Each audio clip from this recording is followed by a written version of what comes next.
Via Pasta, quartiere residenziale di Padova. Un rombo terribile, i caseggiati vicini che ballano. Sono le 9 di un tranquillo sabato di novembre, quando il crollo della gru edile issata in questo edificio in costruzione fa pensare a tutti che si tratti di una nuova scossa di terremoto.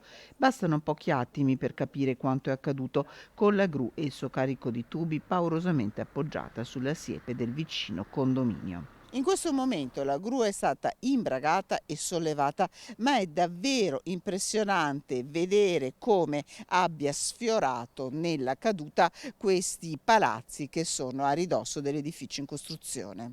Immediato l'intervento dei vigili del fuoco con gli uomini dello Spisal e la polizia locale. Ci hanno segnalato un crollo, un cedimento della gru edile che vedete alle mie spalle e la squadra intervenuta insieme con il funzionario di guardia di oggi hanno subito messo in sicurezza la zona, ci siamo accertati che non ci fossero stati feriti. A ridosso della siepe alcuni veicoli che non sono stati colpiti, così come, quasi per miracolo, non sono state toccate le case vicine al cantiere. Per garantire le operazioni di messa in sicurezza, sul posto anche i responsabili dell'azienda costruttrice, la polizia locale ha interdetto l'accesso a via Pasta. Le cause sono al vaglio dei tecnici dello Spisal che stanno appurando appunto cosa può essere successo, la dinamica dell'evento. In questo momento però la gru è in sicurezza. Assolutamente sì, sì.